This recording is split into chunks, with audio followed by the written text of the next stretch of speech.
Welcome back to the Commercial Property Podcast. And it's my absolute pleasure to introduce James Lynch. James, good morning. Good morning, Susie. Hi, everyone. Hi. Although, obviously, if you're listening to this, it might not be morning. So apologies for that. But yeah, James has been a client of mine for almost 5 years and has established a substantial portfolio in property and also his own business, which is the title split consultant, and helps people to look at title split. So, James, do you want to just kind of do a that's a very big overview introduction. Do you want to just give us a little bit of introduction, kind of tell us a little bit about your journey into property? Yeah, sure. So, like so many people, there was a couple of little single buy-to-lets from the early days, and then we got serious. I say we, that's myself and my partner Laura, got sort of serious about this about 2020. And basically around that time started doing two things. One, trying to buy blocks of flats. Initially the old-fashioned way, putting 25% deposit in, and then we sort of self-taught ourselves the process of title splitting. Yeah, a few bumps in the road, but we did manage to to teach ourselves how to do that, and then very quickly realised that blocks of flats, often mixed use. Commercial's definitely going to be, part of that as well. And obviously, came to yourself not long after that to make sure that we were covering both the resi side and the commercial side, which has now led to this business, the title split consultant, where, we're helping other people title split blocks of flats typically.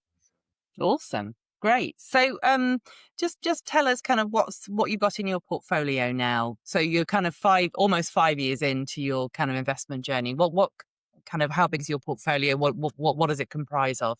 Yeah, sure. So it's, as you might imagine, it's pretty heavy into residential blocks, because that's sort of the niche that we definitely took off with. So we've got we've got exactly 80 units, and by units I mean, a single flat is a unit, a HMO is one unit, a shop is one unit. So we've got predominantly blocks of flats. We've got I think we've got one HMO left. We've got some supported living units. We have some commercial, so an office, a shop, a bakery. We've moved some of our property into serviced accommodation, so Airbnb type stuff. And I think we still have 3 single lets as well, which obviously don't work quite so well these days, other than for the capital value, which is Yeah. still quite nice to have. Yeah. Excellent. Great. So yeah, substantial acceleration in 5 years, which is fantastic. And obviously it's been really nice to be a very small part of that. It's all been very much you led, obviously. But in terms of the blocks of flat strategy, like it's working really well at the moment, isn't it, for commercial investors, people who are looking at mixed use? Could you explain kind of how that works?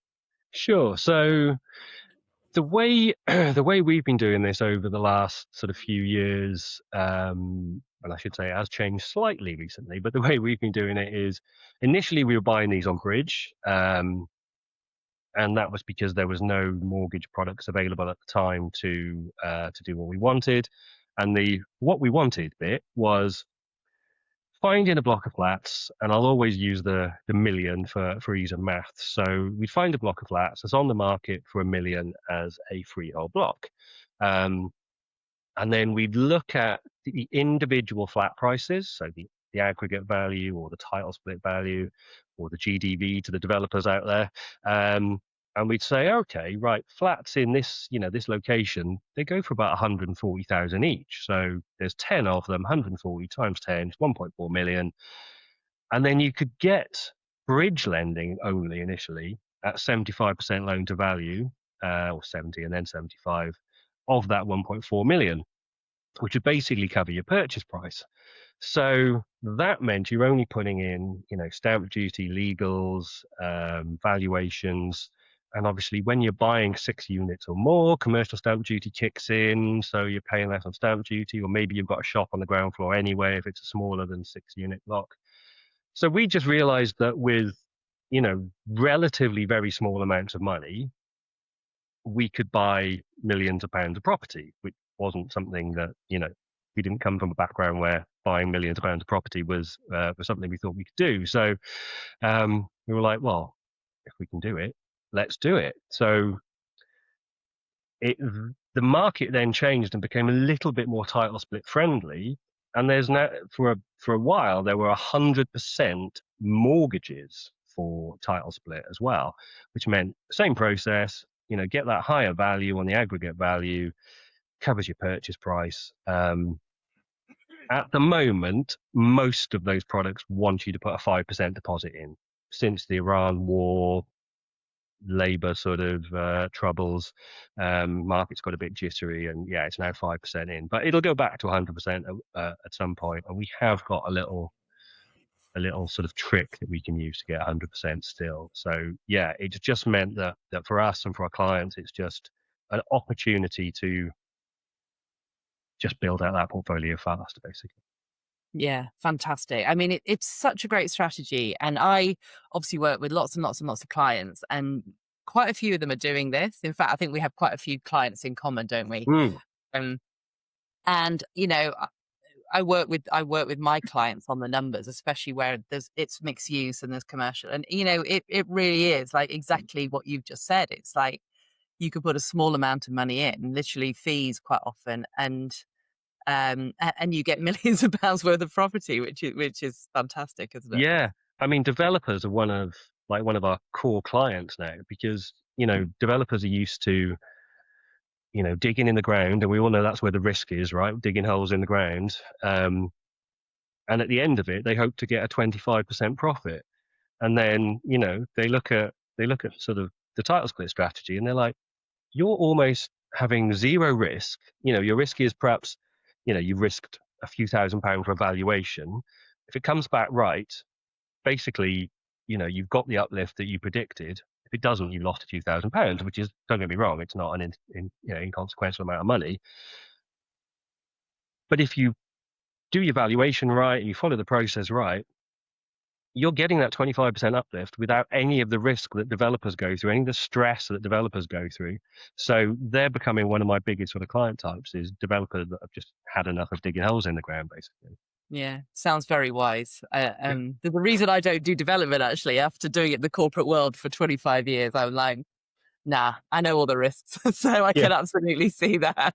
So there's obviously a skill in terms of the asking, so there's an asking price that the vendor wants, and Yeah. we all know that there's a bit of a gap at the moment between what vendors want and what purchasers want to pay. So there's a bit of a skill between kind of working out what you can offer on that, and kind of, so how do you calculate that? So on the residential side, it's probably, well, it's definitely easier than if there's commercial, perhaps on the ground floor or whatever. So, I have to say my favorite tool, at least for a first pass, is property data. Like, it's just so, it's one of the cheaper tools out there, but it's just so simple, so easy to use. So, you do have to, you can't just blindly follow it. You do have to dig into the comparables it gives, and oh, that one's actually a retirement home. That's not a real comparison, and oh, this one's actually been sold at auction and it burnt out or something. So you do have to sort of finesse it a bit. But the figure that I get out of property data is probably, usually within 80-90%, accurate. I'll sort of use my, experience and sort of check those comparables to sort of firm up on that. The tricky bit, of course, comes in the commercial. So if your residential value, your individual title split residential value, your aggregate value is enough to cover the purchase price at 75% loan to value or whatever, then that's amazing, because then you're getting the commercial for free. You don't have to worry about what the value is too much. You don't have to worry about, sort of worse loan to values on commercial, and this lender doesn't like lending on commercial or whatever. um, those become, the best of the best. More often than not, you do have to, you do have to get some of the value from the commercial. And then typically, Susie, that's the bit where I come to you, I think. It is, Yeah. it is still a bit of a, I know the process. Obviously, you've taught me the process, but it's still, as you always say, there's no list of yields that we can just go and reference, is there? It's a bit of skill, a bit of dark art, and a bit of networking, finding the right valuers, commercial agents to have the conversation with, and really sort of making sure that it's a two-way street with those people, right? And we have sort of got to that point where we've probably got well, at least two sort of commercial valuers who we can sort of say, look, what sort of yields would um, you know a vacant shop on this high street actually give us in this town and in this location? And that just becomes gold dust, doesn't it, when you Yeah. can sort of have Yeah. those conversations. Yeah, absolutely. Yeah, absolutely. I mean, I think just to pick up on a couple of those points there, which are quite relevant for people listening. So I think the first one is that that you've said, like, the split the resi and the commercial. So don't if it's being marketed by a commercial agent, you'll very much see that they've blended the yield. So they'll probably, not always, but they'll probably have gone, oh yes, well, a blended yield on the commercial alone would be 8%, but a blended yield on this is 8.5 or 9, including the residential.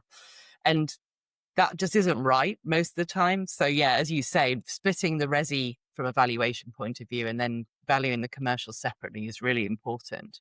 And then, yeah, as far as the commercial values are concerned, I mean, yeah, as you say, James, it's like get a valuer ultimately, and like a friendly valuer you can kind of talk to, as you say, is absolute gold dust. But if you can't do that, look at the portals, look at comparables, and speak to local agents. And that's the beauty of niching, isn't it? You get to know local commercial agents and valuers, and then you can have a lot easier conversations the second or the third time than the first time, which is nice. But Yeah. if only And there when was a you, lovely list of yields, we could all just go down the list and go, right, great, that's it. It just doesn't work like that, does it? Sadly. unfortunately not, no. And when you've got a couple of purchases under your belt, I think it does get easier when they see that, you're not just talking about it, you're actually doing it, which Yeah, exactly. definitely helps. Yeah, and I would always say don't approach commercial agents cold. I think the mistake a lot of people make, which I know you haven't done, but is like, oh, hello, my name is such. Do you have any comparables for this property? And of course, all agents want is they want to know there's something in it for them. So I'm thinking of buying this property and I'm looking for a letting agent. Kind of tell me a bit more about your services. And well, by the way, tell me a little bit about the yields and the rents and stuff. That's a much more elegant way Yeah. of getting the information. So, yes. So obviously, you and I have been working together for 5 years. It's been a total joy. So tell me kind of what you've got out of the being part of the Commercial Property Academy community and the weekly deal clinics, etc. So much. I mean, I think that's what's worked really well for me especially, is just being there. I was going to say every week. I've definitely missed quite a lot, but Most weeks, though, to be fair. most weeks, yeah, we've Yeah. certainly done a hell of a lot. And it's just that, it's like we are literally, aren't we? We're dialing in to the office of an experienced commercial professional and just listening in to the office chat. That's sort of A basically, nice way of putting it. yeah. And the people that you have in that community are, you know, well, they're doing deals at all sorts of levels. There are some small deals, there are some absolutely massive deals. And so, listening to those, seeing the problems they've hit, seeing the solutions that they put in place, and the advice you give, just, partly it gives us ideas for what we're going to do next. And partly it gives us, ways of avoiding hitting those problems in the first place. So, yeah, commercial is very different to residential. It is an entirely different set of rules, and largely more landlord friendly rules. And so it's quite a refreshing change, really, to sort of see that actually all of a sudden quite a lot of it is stacked to our benefit and not the other way around, which I think most residential landlords probably feel like is the current situation in resi. Yeah. Yeah. No, for sure. I mean, I think, I know there's been the upward only rent reviews that have been changed recently, but it's just not a vote winner, is it, in commercial? It's not like, as we are recording this, I see that Keir Starmer has resigned, and Yes. and so this is obviously, if you're listening to this in a year's time, apologies because this is old news, but like, you just don't. Never say never, but you very rarely see politicians thinking it's going to be a vote winner or a candidate for a party kind of using commercial landlords, as a stick to, No. it just doesn't happen, does it? Which is great from our point of view. Yeah. Yeah. I mean, we definitely want to, we are taking on more commercial, and we definitely want to do more and more commercial in the coming years. It's very easy to just go down the resi route again because, people are always sending me blocks of flats. Obviously they think of me now for blocks of flats. So we do end up getting sent some things and just like, oh, wow, well, that's a good deal. Right. Okay, let's go down. And then we're into another block of flats. But yeah, commercial, I think, is definitely something that we need to be more disciplined in focusing on over the next few years. Yeah. Yeah, yeah, no, diversification is always great in a portfolio, and commercial can be Mm. great with resi portfolios. So yeah, but you have obviously got commercial in your portfolio. So Yeah. and are they SaaS purchases, or you've kind of done loan backs with your SaaS? Yeah, so predominantly our commercial is in our SaaS, not all of it. So basically twice now we found the classic, shop or bakery on the ground floor with, a few flats above. And our sort of SaaS size isn't massive. But what's worked quite nicely for us is we can title split the commercial off, because obviously you can't have any resi in your SaaS pension. So we'll title split the commercial off at point of purchase completion. Simultaneously, that goes into the SaaS pension, and then the SaaS pension can create that loan back up to 50% of the value of the SaaS pot to our property company, and then our property company uses that money for the resi part of the purchase. So it all happens simultaneously. I always say I think that's the legal definition of the word simultaneous rather than the English language definition of the word simultaneous, because it must be a hell of a lot of work. And yeah, we then sort of, we can hold that on SaaS funds for, up to 5 years, but, typically we might do some asset management over, say, a year, maybe less. And the beauty of holding those resi units then in SaaS funds are that, if we want to do a refurb or whatever it might be, there's no lender saying, "Oh, this is a mortgage. You can't do a refurb." It's our rules effectively, so we can do that refurb. We can add value. We've even added, in one case, I think we had a flat which, as a percentage of the overall building that we bought, mixed use building that we bought, the flat sort of was about 110,000 of the, I think, 335k purchase.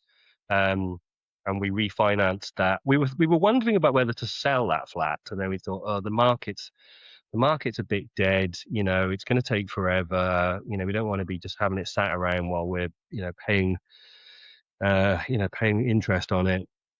So we thought, well, let's try and refinance it and see how much we can get out of it on the refinance. And we got it refinanced at £250,000, Oh, which, yeah, exactly. At that point, it was like, well, there was no need to sell it, really. yeah. So SaaS funds, yeah, really useful to give you that time to asset manage, to stabilize, to whatever it is you need to do.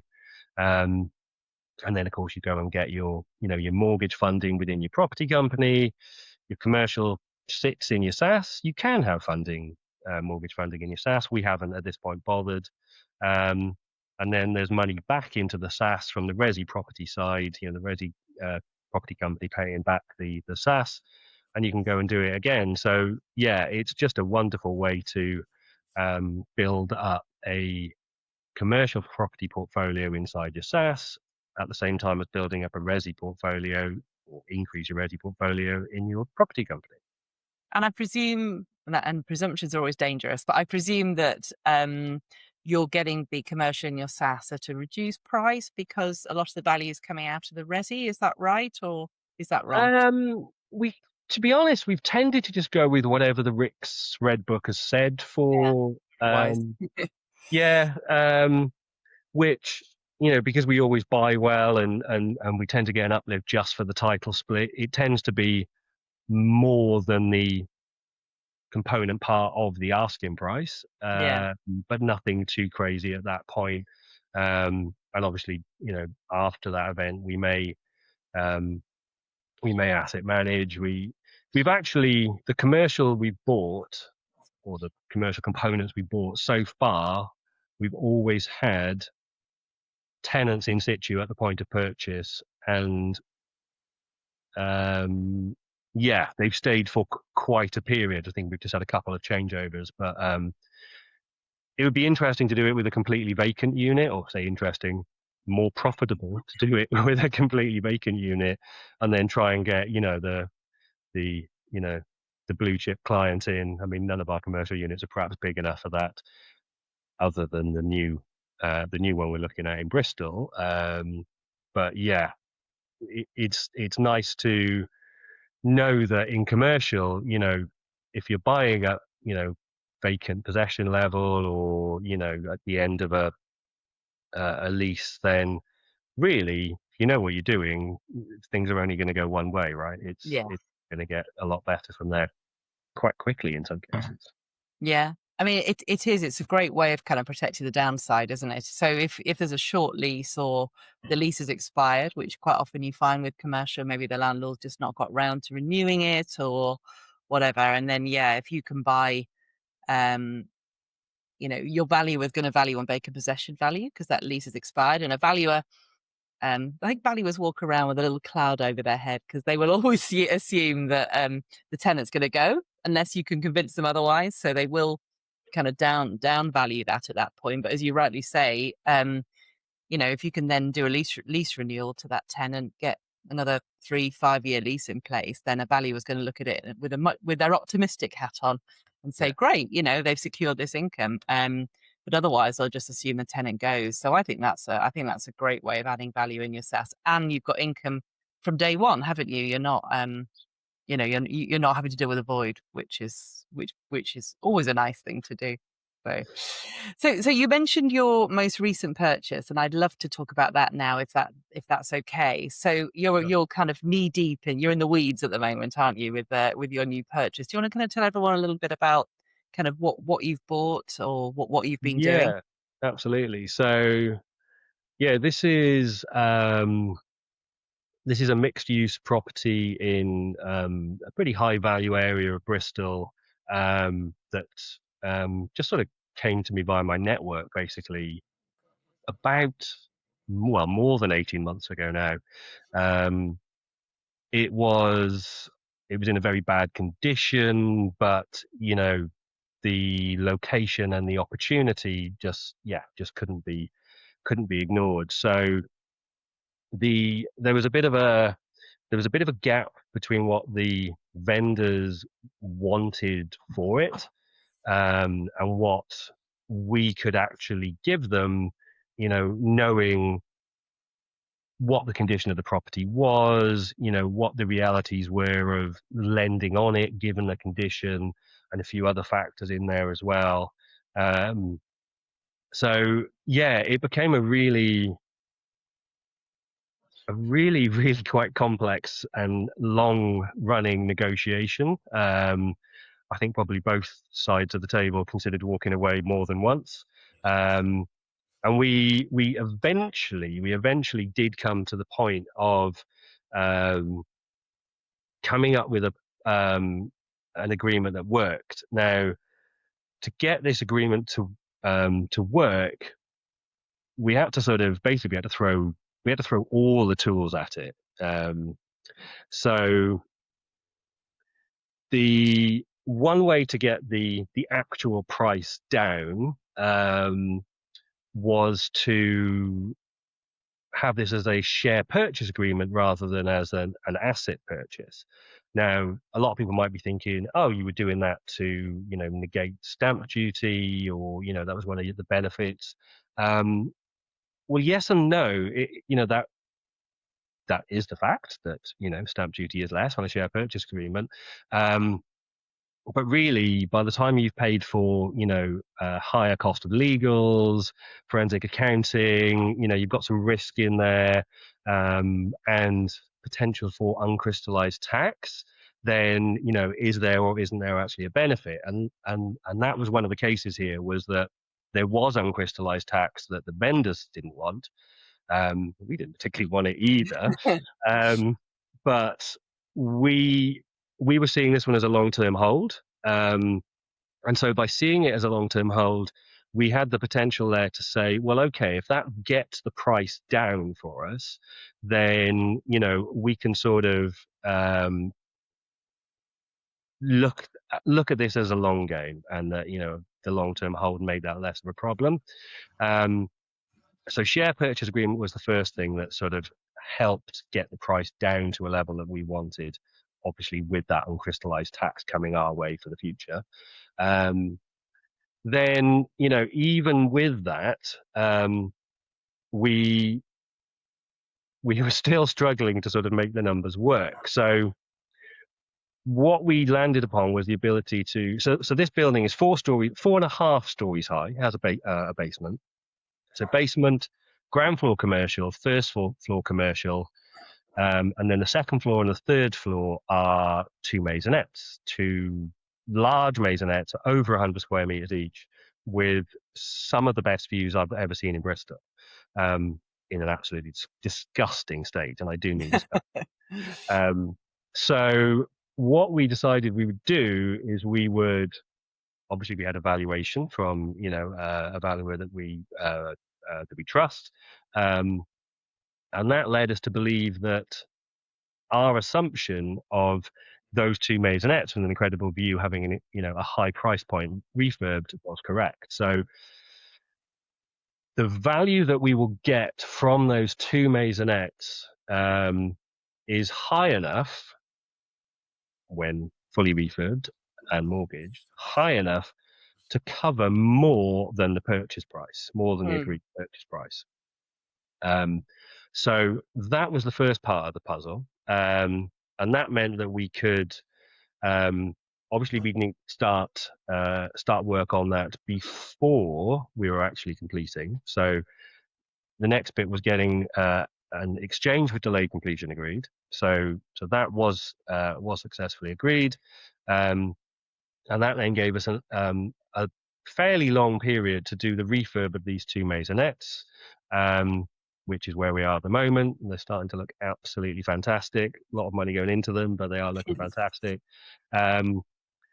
So at the point of purchase completion, we will then title split, of course, we have to get that in, title split those two maisonettes from the company that we are buying them in down into a subsidiary. And we prepared this company ready to attach to the company we're buying at the point of purchase completion.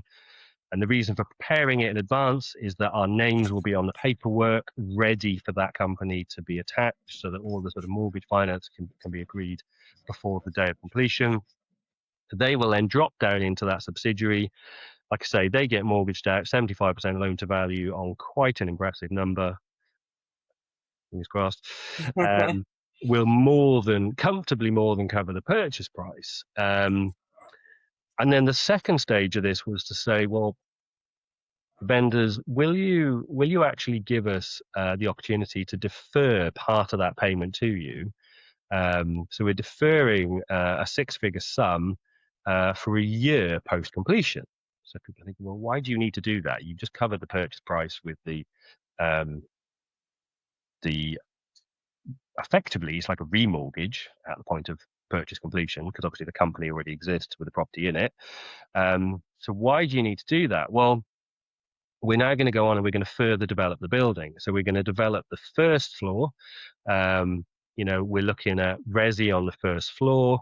And in fact, a resi scheme, which will, again, if we get the appropriate permissions, should give us quite a large value for the first floor alone. And that will enable us to build that out. Obviously, then we'd be able to pay back our deferred consideration.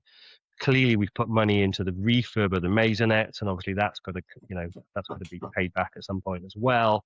And there should still be equity left over when we mortgage out that first floor commercial to resi conversion, I should say, to put money into the ground floor. So what is the ground floor? People might be saying, well, the ground floor is a dual aspect, incredibly well positioned commercial unit on prime bit of Bristol, and it's actually in an area that Bristol City Council have just declared they are targeting for regeneration, and in fact they're targeting it to the point that our building is on page 2 of their regeneration report. So it's like they're saying, we want this building to be refurbed and regenerated, and new life breathed into the area. And obviously we're saying absolutely very happy to come along for that journey, and let's try and get the best possible commercial client on the ground floor, obviously for a future valuation, and also because this is the project that we really believe in, and this is going to be a long-term one for us. So yeah, very excited about our incredibly complicated execution development. Fantastic. No, that is brilliant. And so many lessons to kind of come out of that. So I think kind of first of all, like structure. I love structure. Structure is so important on deals, because you can structure away risk. You can structure, like you're saying, you can knowingly bring risk in, but reduce the price. And obviously kind of the knowledge of creating leasehold companies and all that kind of stuff, huge benefit. And then, the huge value add potential. A lot of landlords selling at the moment, aren't there, where they just don't want to do the work. They're not interested. They've owned this for 20, 30 years. It's served them well, and they just don't want to the hassle of doing big refurbs, and then obviously like asset managing the downstairs. So, well, yeah, and I feel like I've lived that partly with you. So I'm really looking forward to hearing how it's how it's gonna get on that one, James. And there'll still be a few more questions coming your way before that's done, I'm sure.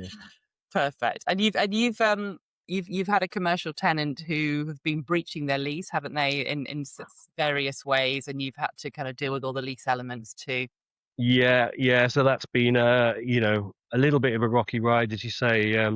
Sort of a couple of breaches on that lease. That we think. This episode is brought to you by Bond Finance Limited, your trusted partner for commercial property mortgage solutions. Are you an experienced residential property investor about to diversify into commercial property, looking for funding options? Bond Finance can help. Whether you're planning to expand, refinance, or make a major property investment, Bond Finance provides expert advice with access to a wide range of lenders, from high street to specialist. Book a free discovery session today to explore how we can tailor commercial funding solutions to your unique investment strategy. Visit www.bondfinanceltd.co.uk and take the next step in your commercial finance journey. Okay, so so you've also had issues with the commercial tenant, haven't you, in terms of potential breaches and things. Kind of, you've had to learn a lot about leases very quickly. Kind of, how have you managed to deal with that? Yeah, so there's, as you say, there's been a couple of breaches on the lease, and to be honest, that's another reason why this property needed to be at the right price.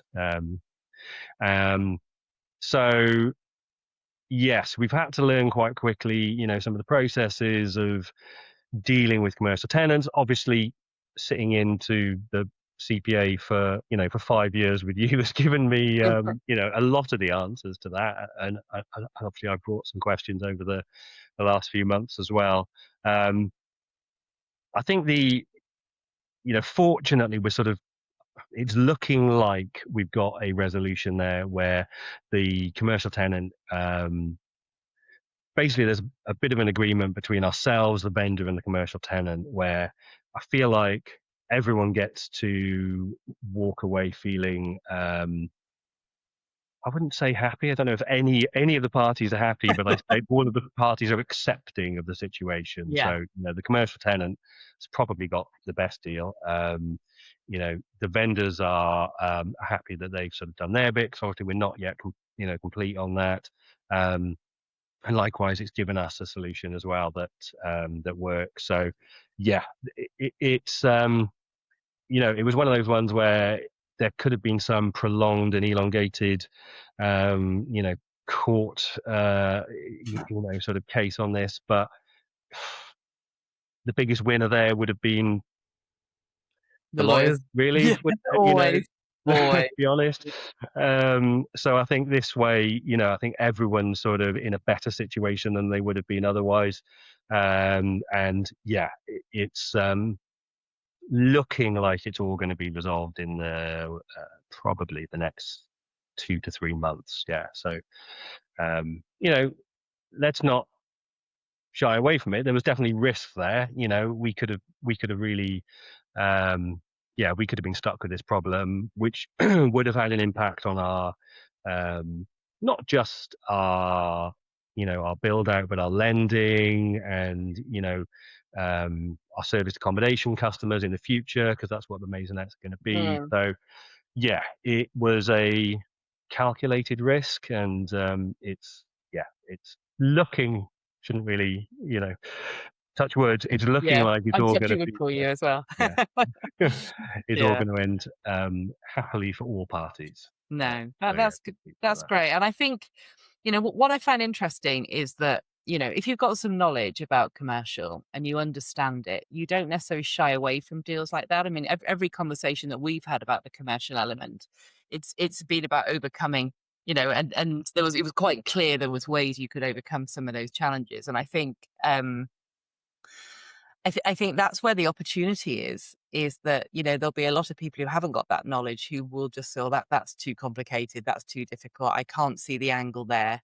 Whereas obviously the knowledge is so useful to be able to apply to real life deals, isn't it? And make kind of not being blinded by a lack of knowledge, which is great. So yeah, and I feel like the knowledge that we've gained from being in your commercial property academy the last 5 years, right now it just seems to all be hitting us, the benefits of it. It has been useful over the last 5 years, but we've got even we've got a supported living block of flats that we bought as a supported living block of flats.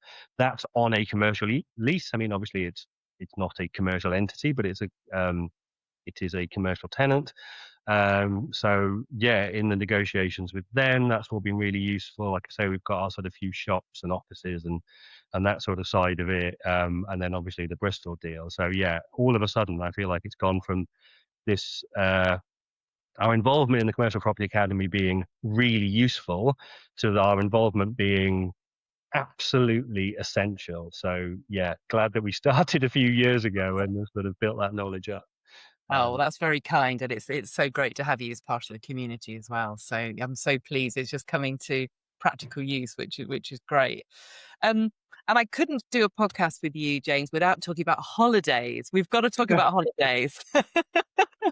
Now, there's a reason for this. I'm not just going to talk to James about random holidays, but James and Laura have managed to maneuver their life, and I think it's really interesting because I work with a lot of clients, and everybody that I work with, even the first month on the board, we start with, where do you want to get to? And more often than not, it's freedom. It's the way to live life on your terms. And you guys have done that, ramped up 1,000,000%. Because every time I look at Facebook and I see James and Laura away, I'm so jealous of your lovely tropical trips. And so yeah, talk to us about how kind of being in property has kind of enabled you to kind of facilitate, extended traveling, and how you kind of manage that with managing your portfolio. Yeah, great question. So, yeah, I mean, when I was in my 20s, I did quite a bit of sort of, backpacking and that sort of thing, and basically wanted to do that forever. But, reality kicked in, and Okay. so did work. Um, so really then sort of the move into property was sort of something I'd always wanted to do. Laura always wanted to sort of have her own business as well. So it sort of meshed very well. Um, and then we sort of, we realized that, obviously, the income from property was one part of it, right? As you say, there's two parts to sort of, a life in property. It's income and it's freedom, right? And the two are quite linked, but most things that people want are either income or freedom. Legacy, well, that's income for your future generations, isn't it?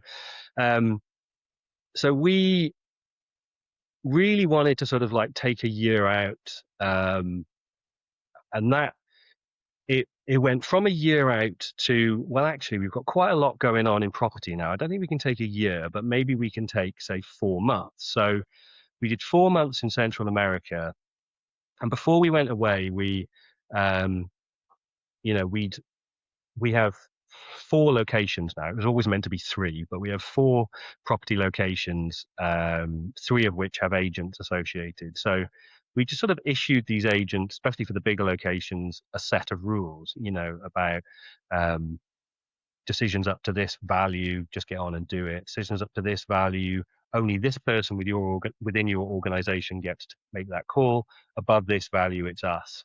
And just sort of like told them how we wanted them to, work with us while we were away. And by doing that, and also having for our biggest site, which is about 60 something units now in one sort of half-hour radius, we have a fantastic maintenance guy.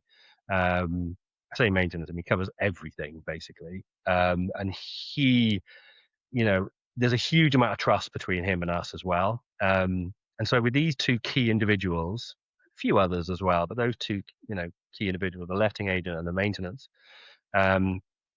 we managed to get our workload while we were away for that 4 months down to about 5 hours a week, plus a few sort of emails on top here and there. But and that was a proper sort of adventure trip, riding motorbikes up volcanoes, and yeah, scuba diving in, Belize, and yeah, 100-kilometer treks in the jungle and all this sort of crazy stuff. And it was sort of meant to be, we were initially thinking it was going to be a one-off, perhaps not a one-off, but not a regular thing. And then we sort of realized, well, actually, if we just tweak the business a bit, we can probably do this with a lot more regularity, and just, we will have to work while we're away. We can't get away with 5 hours. So more recently now, we tend to go away for extended trips, but we'll work about 2.5, 3 days a week. And frankly, that has just been the sweet spot for us. You're not worried about what's going on at home, because you've put the processes and the systems and the people in place that you trust to make sure that it will work right. You're checking in enough that you feel like you're not just, eyes closed and what the hell's happening back home. And also it sort of makes the whole process feel sustainable, so you're not just like on a jolly, you are doing a bit of work. And so for us, and most recently that was Sri Lanka, that's just perfect. And we've sort of found the life that is perfect for us. And it's not a particularly expensive life, like they're typically, I think most people will know, places like Central America, Sri Lanka, they're not expensive destinations. You can live in them quite cost effectively, and you can travel through them quite cost effectively. And you just need to have your systems in place at home, have your tech with you so that you can definitely, keep in communication. And you can sort of, cheat the British winters, or whatever it is you want to do, basically. So yes, that is becoming more and more a part of our life and our property business. They're linked now. Yeah, I love it. And start with the end in mind if that's what you're looking for. Then, and so how is that? How is that influencing your choice of property strategy? Because obviously, Very there, good question. yeah, Yeah. So there's some that aren't so easy, aren't there? Some strategies. yeah, so we're definitely. I mean, we didn't have many HMOs in the first place, but we're definitely, yeah, it would have to be a fight for me to take on a HMO at the moment. There'd have to be some particularly good reason why I was looking at HMOs. Obviously, commercial property, the asset management stage can largely be dealt with from afar, and even the refurbs with the right Mm, team in place. But if they're stable commercial deals and properties, then very little to do really. Supported living. So, if we can move some of our properties across to supported living, then which we have done on a couple of them, um, people sort of, I think, shy away from supported living. They think their property's going to get damaged. Well, again, it's about having the right team or the right provider, right? And if you trust your supported living provider, and ours, we do, we absolutely do trust them, then it's a really good way of just handing something off for 3 years, 5 years. I mean, it is just commercial, basically. It's yeah, exactly the same process.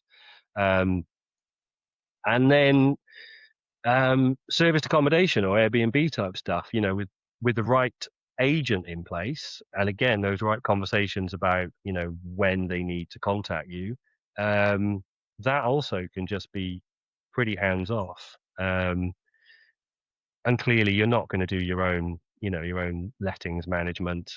So having, a great team in place, we've got, a great team in Bristol, we've got a great team in some of our Wales locations, and that just means you can just be confident to just go away and enjoy your time away while still having your phone on, obviously. yeah, yeah. Fantastic, super inspirational. I'm sure for lots of people listening. If that's the end goal, then and lots of lessons in terms of who. Like, there's a who question there, isn't it? Who's going to help you, who's going to be a manager, who's going to help you do the maintenance, et cetera, et cetera. I mean, I think who is as important in business as kind of what sometimes. So Definitely. Yeah. Yeah. And sometimes you do have to, kiss a few frogs to get to the right solution. absolutely, And I think you have to accept that that can happen. But when you've got the right solution, you know it, and it just gives you more confidence to be away more, basically. yeah, yeah. Well, I'll look forward to seeing where the next trip is, and I'll be green with envy looking at you. Yeah, there's a few lined up, I have to admit. Yeah. Excellent, excellent, good stuff. Well, James, thank you so much. I'm sure this has been so much value to. I don't usually go on this talk this long, so this is brilliant because obviously there's been so much to talk about. So thank you so much for joining me today.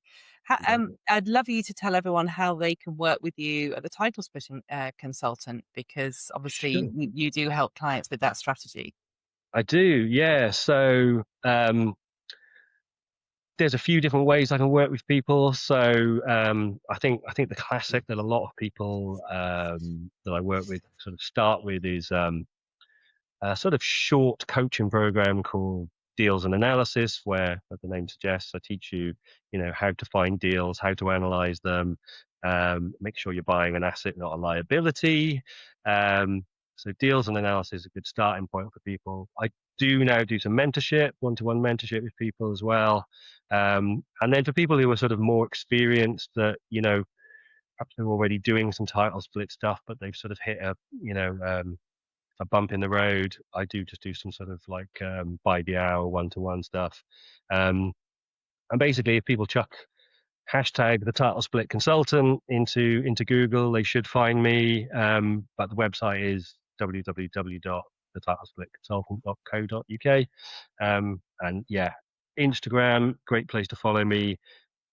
I did a big series of title split tips from the beach while we were in Sri Lanka, which was very popular.